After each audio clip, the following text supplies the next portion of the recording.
Todo mundo acha que o dono do morro, o cara que manda no comando, é o Fernandinho Beiramar ou Marcola, esses nomes que a TV adora mostrar com cara de mal atrás das grades. Mas essa é a primeira mentira que eles querem que você acredite. A verdade, o verdadeiro poder não usa fuzil, não dá tiro pra cima em baile funk. O verdadeiro poder usa terno da Ricardo Almeida, tem escritório na Faria Lima e janta no Leblon. Nós chamamos ele de doutor. Não um, mas vários. Eles não têm nome, não têm rosto no jornal. Eles são a elite, os empresários, os políticos, os juízes que mandam de verdade. Nós, do morro, somos só a mão de obra barata, a linha de frente que morre para que o lucro deles continue entrando. A guerra que você vê na TV não é nossa, é deles. Nós somos só os peões descartáveis no tabuleiro de xadrez que eles controlam de suas coberturas com vista pro mar. A gente se mata, a polícia mata a gente, e o doutor fica cada vez mais rico. Meu nome. Esquece. Não importa mais. Tenho 32 anos. Entrei pro movimento com 14, lá na Maré. Não fui só vapor, não fui só soldado. Eu subi. Fui frente de boca, depois segurança pessoal de um dos patrões, um cara que todo mundo no Rio tremia só de ouvir o nome. Foi por isso que eu vi. Eu tava na sala quando o telefone tocava e a voz do outro lado não era de bandido. Era uma voz calma, educada. Uma voz que falava de containers, de logística, de planilhas. A voz do doutor. Eu vi meu chefe, um homem que mandava matar com um estalar de dedos, baixar a cabeça e falar sim, senhor, pode deixar, senhor. Ali eu entendi. A hierarquia não terminava nele. Ele era só um gerente violento, mas ainda assim um funcionário. E por que eu tô contando isso agora? Porque eu já tô morto. Eles só não vieram me buscar ainda. Saber o que eu sei é uma sentença. Não tem pra onde correr. Então, antes que apaguem minha voz, alguém precisa ouvir a verdade. Eu vou contar pra vocês como a guerra que vocês veem no Jornal Nacional é uma farsa. Vou mostrar como um político famoso financiou a campanha dele com dinheiro que saiu do nosso caixa, lavado por um doutor que hoje dá palestra sobre economia. Vou explicar por que a polícia só sobe no morro quando uma carga importante do concorrente do doutor precisa ser apreendida. Isso aqui não é sobre o bem contra o mal, é sobre negócios. Um negócio multibilionário onde o nosso sangue é o produto mais barato. O sistema não quer acabar com o tráfico, ele precisa do tráfico. Ele lucra com os mortos, com as prisões, com o medo. E a pergunta que fica, a pergunta que me tira o sono toda noite é: se o monstro não tá no morro, se ele tá jantando em restaurante chique nos Jardins, usando terno e gravata. Quem é o verdadeiro bandido nessa história? Você quer saber como tudo começa? Nunca começa com um tiro, nunca começa com a primeira grama de pó vendida. Começa no silêncio, no cheiro de mofo de um barraco na Maré, no ano de 1992, quando eu nasci. Meu pai foi um fantasma. Lembro do vulto dele saindo pela porta quando eu tinha uns 5 anos e nunca mais voltando. Ficou só eu, minha mãe e minha irmã mais nova. Minha mãe, Dona Cida, era a verdadeira guerreira, diarista. Acordava às 4 da manhã, todo santo dia. O som dela coando café na escuridão era o despertador da casa. Ela pegava 2 ônibus para limpar o chão de gente que morava em cobertura no Leblon, gente que nem sabia que a gente existia. Voltava para casa quebrada, com as mãos rachadas de tanto produto de limpeza, mas sempre com um pão debaixo do braço. Ela era o nosso exército de um homem só, lutando uma guerra que já nasceu perdida. A gente não tinha nada, parceiro, nada. Mas a gente tinha ela, e por um tempo, parecia que isso bastava. Ela era a prova de que dava para ser honesto e sobreviver. A maior mentira que contaram para mim. O nosso barraco era um forno, telha de zinco. No verão, o ar ficava pesado, você suava parado. No inverno, as goteiras faziam um mapa no chão de terra batida. O cheiro da miséria. Ele tem uma textura, sabe?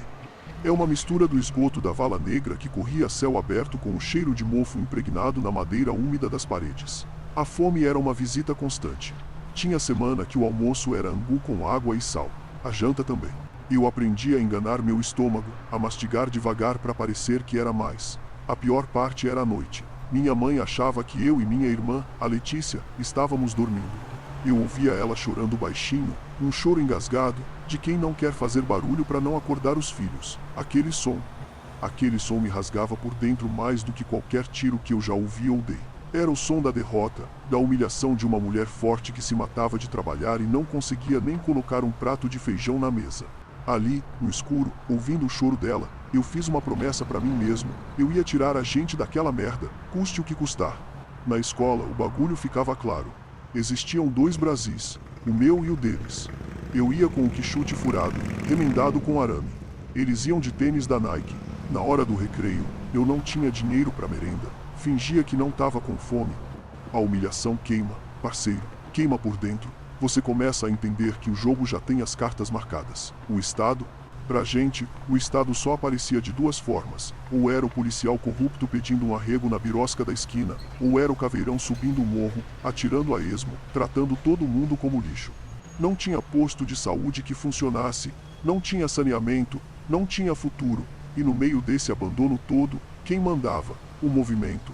Era o comando que resolvia a briga de vizinho, que pagava o remédio de uma senhora, que garantia que o botijão de gás não fosse roubado.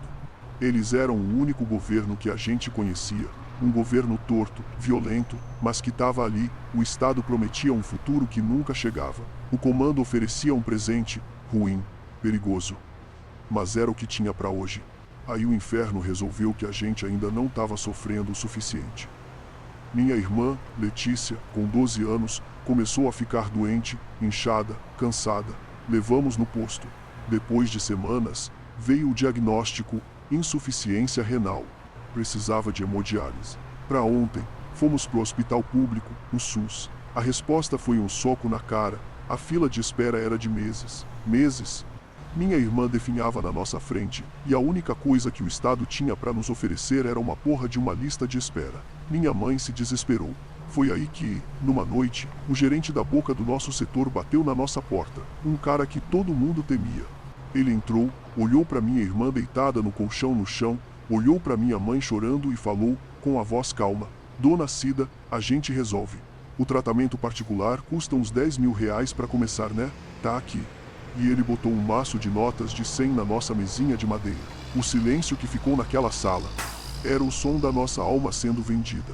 O dinheiro tinha cheiro de pólvora e salvação. Minha mãe não queria pegar. Mas ela olhou para Letícia, pálida, quase sem vida, e pegou. Não teve escolha. A gente sabia o que aquele dinheiro significava. Não era um presente, era um contrato. Uma dívida que não se pagava com dinheiro. Uma semana depois, o mesmo gerente me chamou no beco. Teu serviço começa amanhã. Olheiro. Fica na laje da tia Zefa. 200 reais por semana. 200 por semana. Minha mãe não tirava isso em 15 dias de trabalho pesado. Eu tinha 15 anos. Era mais dinheiro do que eu já tinha visto na vida.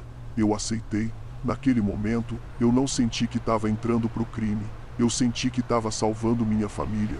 Foi um ato de amor, entende? O ato mais puro que eu já fiz na vida.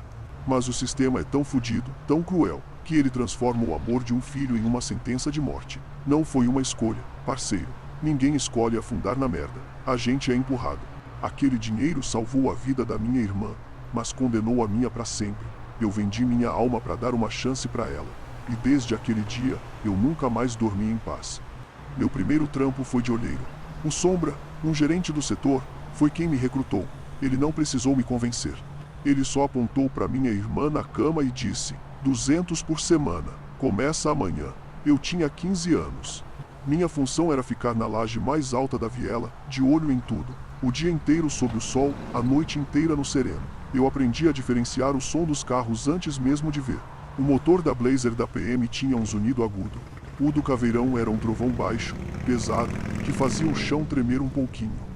Eu não era ninguém, só um par de olhos. Mas aqueles 200 reais na sexta-feira.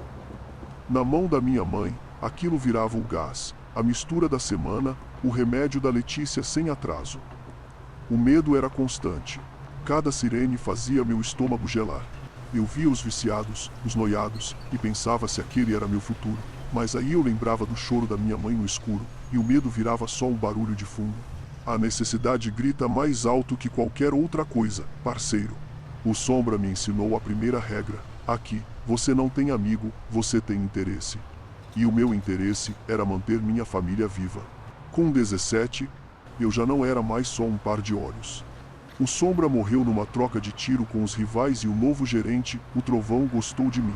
Fui promovido, saí da laje e peguei um rádio, agora eu era a voz que avisava, que coordenava os olheiros. Depois do rádio, virei vapor. Fui pra linha de frente, vender na boca. A adrenalina de passar o pino pro cliente e pegar o dinheiro, com a polícia podendo brotar a qualquer esquina. Aquilo te deixa duro, te deixa frio. Foi com 18 que eu ganhei minha primeira arma. Uma pistola Taurus, PT-92, preta, pesada. Lembro do peso dela na minha mão, o metal gelado, o cheiro do óleo. Não era um brinquedo, era uma ferramenta de trabalho. A primeira vez que vi matarem um cara na minha frente, um X9 que estava passando informação para a polícia, eu vomitei. O Trovão me deu um tapa na cara e disse: engole o choro. Aqui dentro, o moleque morre para nascer o homem. Naquele dia, algo dentro de mim morreu mesmo. Aquele garoto que sonhava em ser jogador de futebol, que acreditava em Deus. Ele ficou lá, naquela poça de sangue no beco. Meu pagamento subiu para 1.200 por semana. Eu estava subindo e afundando ao mesmo tempo. Aos 20 e poucos anos, eu já não era mais peão. O Trovão me botou de frente de uma das bocas mais movimentadas da maré. Eu tinha uns 15 moleques trabalhando para mim. Olheiros, vapores, seguranças. Minha responsabilidade era garantir que a roda girasse. O produto tinha que chegar, ser embalado, vendido, e o dinheiro tinha que ser contado e entregue. Eu controlava um faturamento de uns 70, 80 mil reais por semana. Só de maconha, pó e crack. Eu me sentia o dono do mundo. No meu setor, minha palavra era lei. Resolvia a briga de vizinho, mandava calar a boca de marido que batia em mulher, pagava festa de dia das crianças. Eu andava com fuzil, carro bom, roupa de marca. As meninas me olhavam diferente, o medo que as pessoas sentiam de mim virou uma droga. Eu achava que tinha chegado no topo. Para mim, a hierarquia era clara. Tinha eu, acima de mim o Trovão, que era o gerente geral do complexo, e acima dele só os caras grandes, os nomes que apareciam na TV, tipo o Fernandinho Beiramar, que mandavam tudo de dentro da cadeia. Eu pensava que tinha entendido o jogo, mal sabia eu que eu não estava nem vendo o tabuleiro de verdade. O Trovão era uma lenda, um cara que começou como eu e virou um dos generais do comando na rua. O respeito que ele impunha era absurdo, ninguém falava alto perto dele. A gente via o poder dele de perto. Eu mesmo vi um vereador, desses que faz campanha prometendo paz, subindo o morro no carro dele, de vidro fechado, para pedir pro Trovão garantir os votos na comunidade. Em troca, a polícia não ia fazer operação por um mês. Vi um capitão da PM sentando na mesa com o Trovão, tomando uísque e pegando uma mala de dinheiro, o arrego mensal para deixar o nosso negócio correr solto. Para mim, aquilo era o ápice do poder. Um bandido do morro, semi-analfabeto, dobrando político de terno e oficial da polícia. Eu olhava pro Trovão e via o rei. Ele era a prova de que um de nós podia vencer o sistema, podia mandar na porra toda. A gente se matava, sim. A gente morria, sim. Mas a gente mandava. Essa era a ilusão que me mantinha de pé, a mentira que eu contava para mim mesmo toda noite para conseguir dormir. Que a nossa guerra, o nosso sangue, valia a pena porque era por nós. Mas aí comecei a notar umas coisas estranhas. Uns bagulhos que não encaixavam, tipo, uma vez, a gente recebeu uma carga enorme, milhões em pasta base. 2 dias depois, a Polícia Federal fez uma operação gigante, apreendeu tudo. Só que eles não vieram na nossa área. Eles foram direto no depósito do morro rival, dos terceiro comando. Levaram tudo deles. O Trovão, em vez de ficar puto com o prejuízo do inimigo, parecia aliviado, quase feliz. Outra vez, um jornalista famoso foi sequestrado no Rio. A ordem de cima, que veio direto da cadeia, era para deixar a cidade um inferno. Tocar fogo em ônibus, fechar a linha vermelha. A gente estava pronto para ir para a pista. De repente, o Trovão recebe uma ligação. Ele fica branco, escuta por uns 5 minutos, sem falar nada, desliga e manda a gente abortar tudo. A ordem mudou, deixa quieto. Quem caralhos tinha poder para cancelar uma ordem do Fernandinho Beiramar? Eram nessas horas, no telefone, que o Trovão mudava. O leão virava um gatinho. A voz dele ficava baixa, respeitosa. E ele falava uma palavra que eu nunca tinha ouvido ele usar para ninguém, nem pro chefão na cadeia. Senhor. Sim, senhor. Pode deixar, senhor. Minha chance de ver por trás da cortina veio na bala. O motorista e segurança pessoal do Trovão, um cara chamado Bacalhau, foi pego numa emboscada e morreu. O Trovão ficou sem ninguém de confiança para andar com ele. Ele precisava de alguém que fosse leal, calado e inteligente. E que soubesse dirigir bem no meio do caos. Ele me escolheu. Acho que ele via em mim o mesmo que ele tinha sido um dia, mas com uma faísca de algo a mais. Eu não era só violento, eu observava, eu pensava. Meu novo trabalho era simples: dirigir o carro, um Corolla blindado, e ser a sombra dele. Não fazer perguntas, só ouvir. E eu ouvi. Ouvi conversas sobre containers chegando no Porto de Santos, sobre offshores no Panamá, sobre planilhas de lucro que falavam em dezenas de milhões de dólares. A linguagem não era de bandido, era de empresário. Um dia, ele virou para mim e disse: "Se veste bem hoje. Tira essa camisa de time. Bota uma social. A gente tem uma reunião importante. E não é aqui no Rio." Naquela noite, a gente pegou a ponte aérea para São Paulo. Eu não fazia ideia, mas eu estava sendo levado para conhecer o verdadeiro dono do circo, o homem a quem até o meu chefe, o temido Trovão, chamava de senhor. A gente pousou em Congonhas. Setembro de 2018. Um pouco antes daquela eleição que rachou o país. Pegamos um carro alugado, um sedã discreto, e rodamos por quase 2 horas. Fomos parar num galpão na Baixada Santista, perto da estrada, um lugar com cheiro de ferrugem e maresia. Não era um escritório de luxo, não era uma mansão. Era um lugar frio, cinzento, anônimo. O Trovão, que no Rio andava com um bonde de 20 seguranças armados até os dentes, estava ali só comigo. Ele não falava nada. Só fumava um cigarro atrás do outro, olhando para o portão de metal. O ar estava pesado, mas não era a tensão de uma troca de tiro. Era diferente. Era a tensão de um funcionário esperando o chefe supremo, o dono da porra toda. Eu tava ali para garantir a segurança dele, mas pela primeira vez na vida, eu vi o Trovão com medo. Um medo que não era da polícia, nem de facção rival. Era um medo respeitoso, o medo de quem sabe que está prestes a encarar o verdadeiro poder, e esse poder não usa colete à prova de balas. A espera acabou quando um Mercedes preto, blindado, entrou no galpão sem fazer barulho. O motor parecia um sussurro. Desceu um motorista de terno e abriu a porta de trás. Foi ali que eu vi. O homem que saiu do carro não parecia um bandido. Tinha uns 60 e poucos anos, cabelo todo branco, penteado para trás. Usava um terno cinza que devia custar mais que o meu carro. No pulso, um relógio de ouro brilhava sob a luz fraca do galpão. Ele não tinha cara de mal. Tinha cara de nada. Um rosto calmo, quase entediado de quem está acostumado a mandar. E então, a cena que quebrou minha mente em 1000 pedaços. O Trovão, o monstro da maré, o cara que eu vi ordenar tortura rindo, apagou o cigarro no chão, andou na direção do homem e baixou a cabeça. Não foi uma reverência de filme, foi um gesto sutil, quase imperceptível, mas que dizia tudo. Era a submissão de um cão perante o seu dono. O homem de terno nem olhou direito para ele. Apenas ajeitou o paletó e disse, com uma voz baixa e sem emoção: "Trovão, os números deste trimestre estão decepcionantes. Precisamos conversar sobre sua eficiência." Aquele homem era um doutor.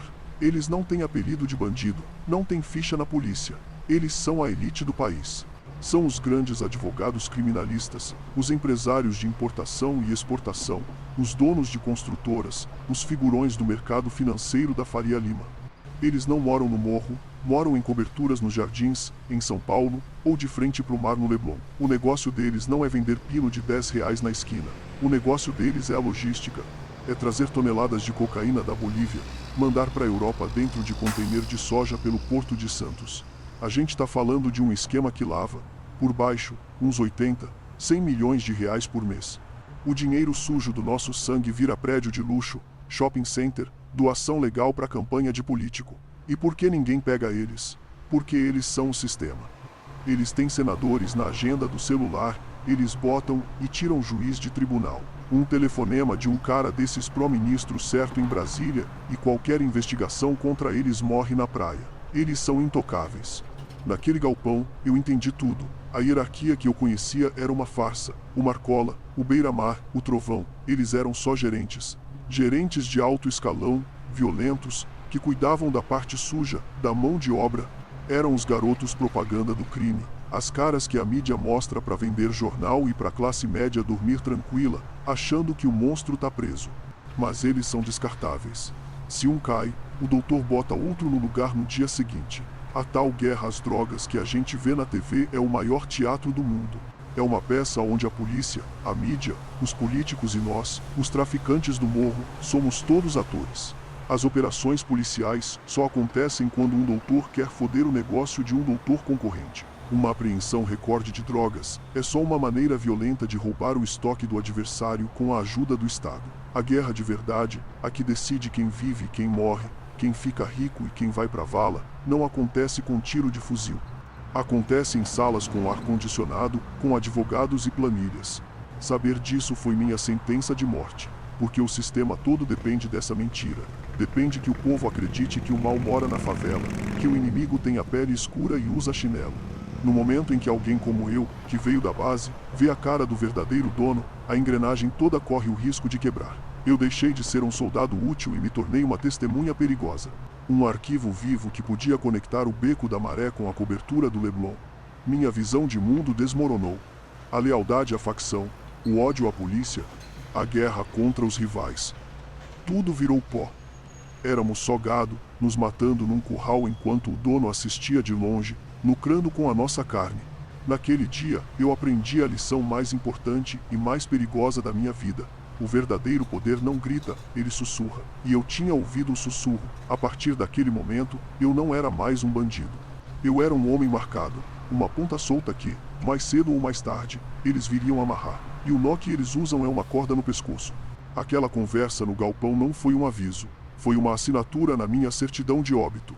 Eu saí de lá sabendo que o meu prazo de validade tinha vencido. A partir do momento que eu vi o rosto do doutor e entendi a engrenagem, eu virei um risco, uma ponta solta.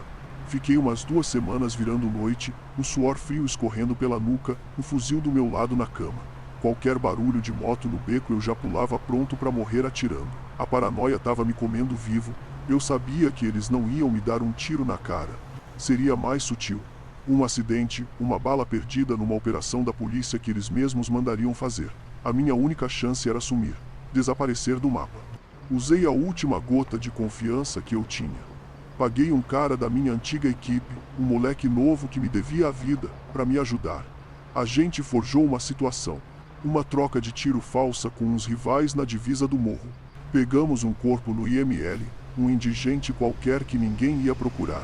Jogamos o corpo dentro do meu carro, com meus documentos, meu cordão de ouro, meu relógio, e tacamos fogo em tudo. O carro explodiu. O corpo carbonizado era irreconhecível. Para todo mundo, eu tinha morrido.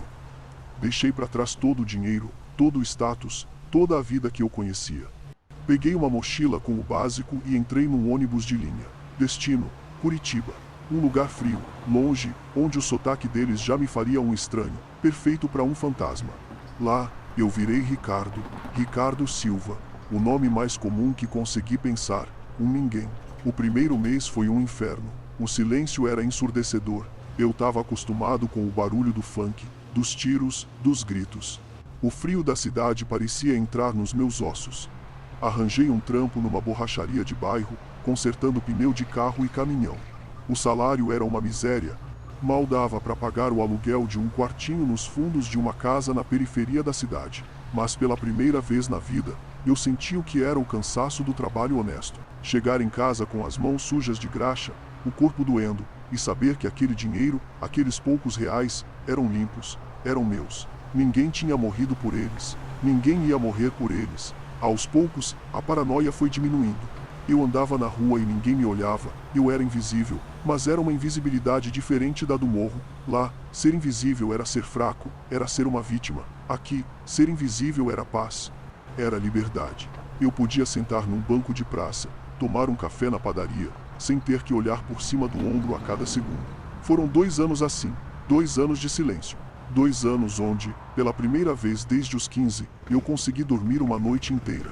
Eu achava que tinha conseguido. Eu achava que tinha enterrado o meu passado junto com aquele corpo carbonizado no Rio de Janeiro. O destino tem um jeito fodido de brincar com a gente. Um dia, uma terça-feira chuvosa, um Celta velho para na frente da borracharia com o pneu furado. Quem desce do carro é ela, Júlia. Cabelo preso num coque, umas sardas no nariz, um sorriso tímido. Era professora de primário. A gente começou a conversar enquanto eu trocava o pneu. Falei que era novo na cidade, que vim de Minas tentar a vida. Uma história que eu tinha ensaiado 1000 vezes na frente do espelho, Ela acreditou, a pureza dela era uma coisa que eu nunca tinha visto de perto. Ela não tinha a malícia, a dureza que a vida na favela bota nos olhos de todo mundo. Ela via um homem sujo de graxa, não um monstro. Tomamos um café, depois outro, saímos para jantar.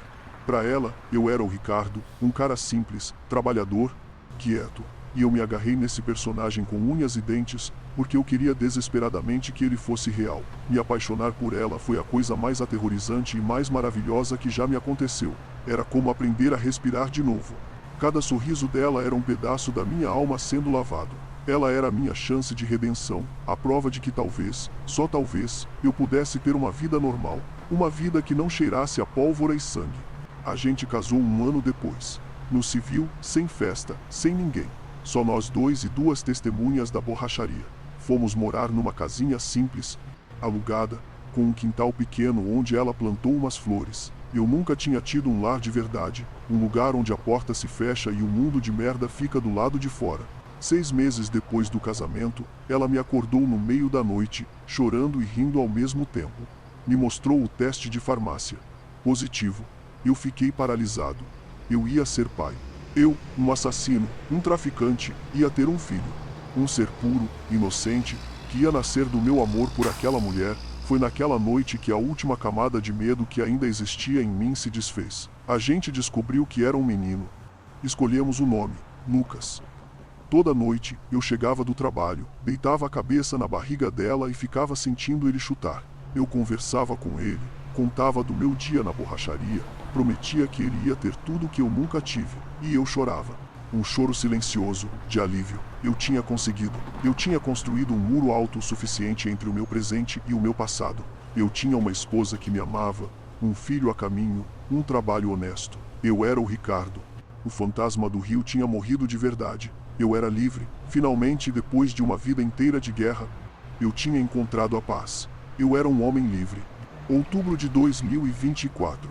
Era uma quinta-feira cinzenta, com aquela garoa fina de Curitiba que parece que te molha a alma. Eu tava na borracharia, terminando de calibrar o pneu de um Palio velho, com as mãos cheias de graxa, pensando no que a Júlia ia fazer pro jantar. A vida era isso, simples, pequena, e era tudo que eu queria. Foi quando o Audi A8 preto parou do outro lado da rua. Parou em fila dupla, sem se importar com nada. Vidro fumê, tão escuro que parecia um buraco negro no meio da tarde. Não era carro de polícia, não era carro de bandido do bairro. Era outro tipo de poder, um poder silencioso, corporativo. O tempo parou. Não é que nem em filme, que tudo fica em câmera lenta. Não, o tempo congela. O barulho da rua, o cheiro de borracha queimada, o suor na minha testa, tudo sumiu. O mundo virou uma fotografia, e no centro dela, aquele carro, esperando. Eu sabia, no fundo dos meus ossos, antes mesmo da porta abrir, que eles tinham me achado. A paz tinha acabado. O fantasma do Rio de Janeiro tinha atravessado o país para me buscar. A porta de trás abriu e um cara desceu. Não era um soldado, não era um pitbull do morro. Não tinha marra, não tinha cicatriz. Tinha uns 50 e poucos anos, terno cinza bem cortado, cabelo grisalho penteado para trás com gel. Parecia um executivo que tinha errado o caminho para Faria Lima. Ele atravessou a rua com a calma de quem é dono dela, desviando dos carros sem nem olhar. Parou na minha frente, ignorou minha mão suja de graxa, e falou com uma voz que não combinava com aquele lugar. Uma voz de escritório, de ar-condicionado. Diego. Ele usou meu nome de verdade, um nome que eu não ouvia há 3 anos. Meu sangue virou gelo. Ricardo morreu ali, naquele instante. O fantasma que eu enterrei no rio tinha acabado de levantar da cova. O doutor manda um recado, ele continuou, no tom de voz neutro, como se estivesse falando do clima. Não havia ameaça na voz dele. E isso era a coisa mais aterrorizante de todas. A certeza calma de quem não precisa gritar para ser obedecido. Eu era um inseto e ele era a bota prestes a descer. Ele não esperou resposta. Só me estendeu um envelope pardo, grosso.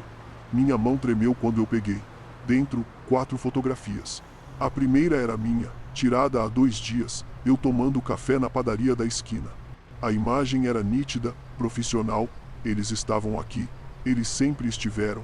A segunda era da Júlia, saindo da escola onde ela dava aula. Ela sorria, o cabelo solto voando com o vento. Tão linda, tão inocente, Tão vulnerável.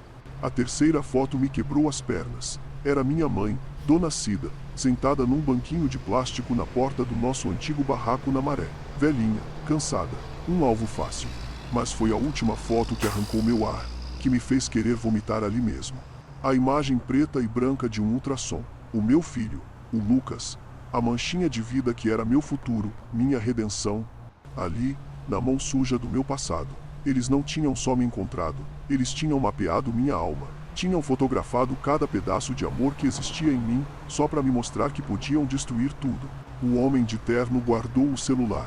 A voz dele continuou no mesmo tom, como se estivesse lendo um relatório de vendas. O doutor te deu 3 anos de férias. Foi generoso. Agora acabou. Você tem 48 horas para estar no Rio. Um carro vai te pegar na rodoviária. Não traga nada. Não se despeça. Apenas suma. Ele fez uma pausa, olhando para a foto do ultrassom na minha mão. Se você não aparecer, a gente visita a velha primeiro, depois a esposa, e por último, a gente arranca essa semente antes mesmo dela brotar. Entendido? Ele não precisava de resposta. A pergunta era só uma formalidade cruel. Ele sabia que tinha vencido. Virou as costas, entrou no Audi, e o carro sumiu na rua tão silenciosamente quanto apareceu. E eu fiquei ali, parado, congelado, com a prova do meu amor e da minha sentença de morte na mesma mão. O mundo tinha voltado a ter som, mas tudo que eu ouvia era o barulho do meu coração batendo, a contagem regressiva para o fim de tudo que eu tinha construído. Eu não sei quanto tempo fiquei ali, parado no meio da borracharia. Minutos, horas. O dono veio falar comigo, mas a voz dele era um zumbido distante, de outro mundo. Foi ali, com o cheiro de graxa e pneu no ar, que a ficha caiu com a força de um soco no estômago. Eu nunca estive livre, nem por um segundo. Minha fuga, minha vida nova, meu casamento, meu filho. Não foi uma conquista, foi uma coleira. Eles me deixaram correr, me deixaram construir uma vida, me deixaram amar, só para ter certeza de que a corrente no meu pescoço estaria bem presa. Minha família não era meu refúgio, era minha cela. A Júlia, a minha mãe, o Lucas. Eles eram as grades da minha prisão perpétua. Eles não me caçaram por 3 anos porque não precisavam. Um animal só foge quando não tem nada a perder. Eles esperaram eu ter tudo. Esperaram eu construir a gaiola perfeita, feita de amor e esperança. Minha liberdade foi uma concessão, não uma conquista. E agora, o dono estava me chamando de volta. E o cachorro, por mais que queira, sempre volta para casa. Sempre. Então, onde eu tô agora? Eu tô de volta no inferno, no mesmo beco fedendo a esgoto e pólvora de onde eu tentei fugir. O doutor, na sua infinita generosidade, me deu um novo cargo. Não sou mais segurança, não sou mais gerente, sou um exemplo. Um fantasma vivo que anda pela favela para lembrar a todo mundo o que acontece quando você pensa que pode sair do jogo. Eles não me mataram. Morte seria um alívio. Eles me deram uma sentença pior: viver.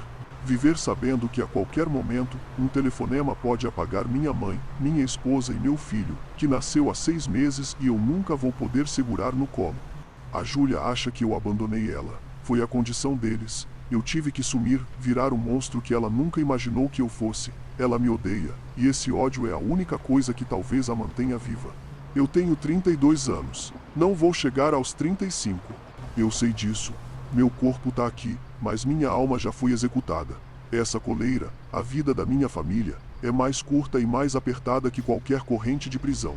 E todo dia eu acordo, respiro essa merda de ar e obedeço. Porque a minha morte não me assusta mais. A deles me destrói a cada segundo. Você liga a TV e vê o quê? Vê a cara do Marcola, do Fernandinho Beiramar. Vê a polícia comemorando a prisão de um chefe do tráfico, um moleque de 20 e poucos anos com um fuzil na mão. E você acredita. Você dorme tranquilo achando que o inimigo foi pra jaula. Essa é a maior mentira que eles contam. Esses caras são só a fachada, a bucha de canhão, os garotos propaganda do crime que o sistema precisa para justificar a própria existência. O inimigo de verdade não aparece no jornal.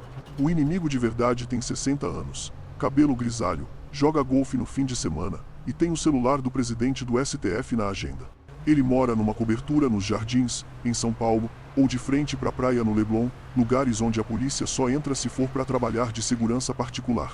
Ele não cheira a maconha, ele cheira a perfume importado. Ele não fala em matar alemão, ele fala em otimização de logística e evasão de divisas.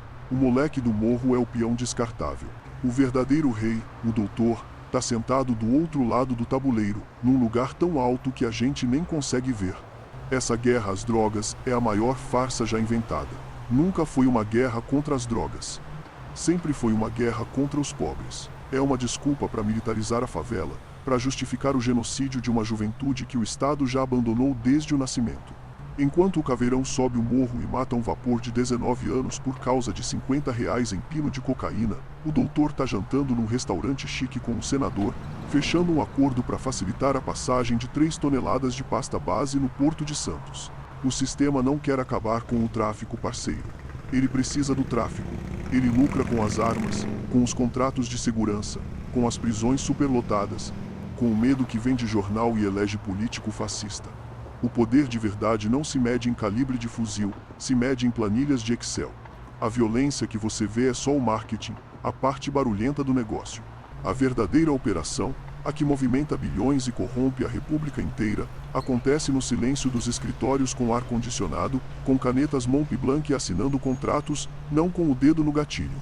E por que eu tô te contando tudo isso? Porque eu já perdi tudo. Meu nome, minha liberdade, minha família. A única coisa que eles não conseguiram tirar de mim foi essa verdade engasgada na minha garganta. E essa verdade não pode morrer comigo. Essa gravação é meu único ato de rebelião. É a única bala que eu ainda tenho para atirar. Eles podem me achar amanhã, podem me calar, mas essa história, essa denúncia, já vai estar por aí. Eles são poderosos, mas eles têm medo de uma coisa, que você, que tá aí do outro lado, entenda. Que você pare de olhar para o morro e comece a olhar para os palácios, para os condomínios de luxo. Agora você sabe o que eu sei. Você sabe que o monstro não usa chinelo e bermuda. Ele usa terno Ricardo Almeida e senta no conselho de administração de grandes empresas. A pergunta que eu te faço, a mesma que me queima por dentro toda noite é: agora que você sabe onde o verdadeiro inimigo mora, o que você vai fazer a respeito? O verdadeiro bandido não é quem puxa o gatilho, é quem assina o cheque. Se essa história abriu seus olhos para a verdade que a TV esconde, compartilha. Manda para alguém que precisa ouvir isso. O sistema só funciona no silêncio. Deixa seu comentário, me diz o que você pensa. E se inscreve para ouvir mais verdades que eles não querem que você saiba. A nossa voz é a única arma que eles não podem controlar.